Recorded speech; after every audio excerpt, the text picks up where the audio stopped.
को लगना पड़ेगा।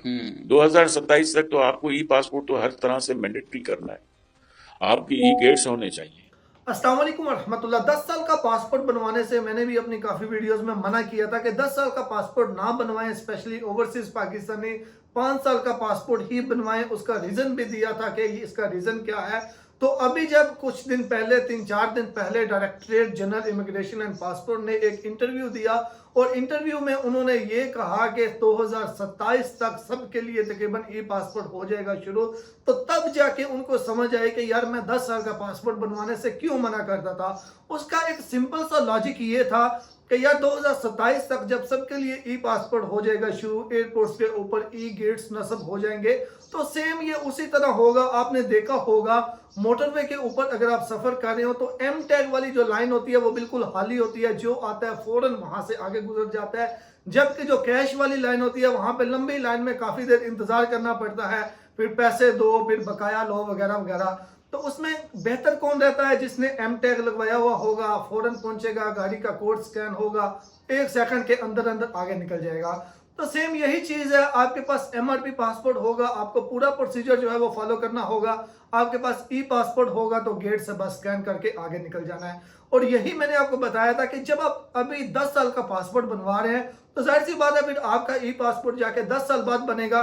या फिर अगर 2027 में सबके लिए लाजिम कर दिया जाता है कि आप ई पासपोर्ट ही बनवाएं, तो जो आपने 10 साल के पासपोर्ट के एक्स्ट्रा पैसे दिए हुए होंगे तो वो किस काम के हैं? किसी काम के नहीं। फिर आपने ई पासपोर्ट बनवा लिया, तो इसलिए बेहतर यही है कि अभी 10 साल का पासपोर्ट ना बनवाएं। आप ई पासपोर्ट का अगर इंतजार कर रहे हैं तो आप 5 साल का पासपोर्ट बनवा लें, ताकि 5 साल के बाद या 2-3 साल के बाद जब आपने बनवाना है तो आपका नया पासपोर्ट, आपको ई पासपोर्ट मिल जाएगा, चिप वाला पासपोर्ट मिल जाएगा, नए फीचर्स होंगे। सबसे बड़ा फीचर तो यही है कि आपको लंबा इंतजार नहीं करना पड़ेगा, ई गेट से पासपोर्ट को स्कैन करें और आगे निकल जाएं।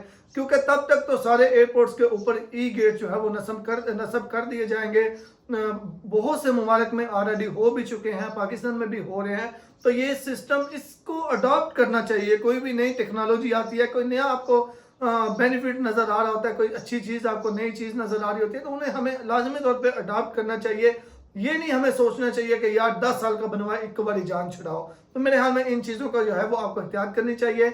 और अभी भी रिकमेंड करूंगा जो भी ओवरसीज पाकिस्तानी है, पाकिस्तान से बाहर हैं, जहां पे भी हैं, अगर आप पासपोर्ट बनवा ही रहे हैं तो 5 साल वाला ही बनवाएं, 5 साल वाला ही अप्लाई करें, 10 साल वाला ना करें, ताकि आपको नेक्स्ट जब आपका पासपोर्ट मिले तो आपको चिप वाला पासपोर्ट जल्दी मिल जाए। लेकिन जो अभी चिप वाला बनवा रहे हैं ये उनके लिए नहीं है, वो बेशक 10 साल का बनता है, वो 10 साल का ही बनवाएं।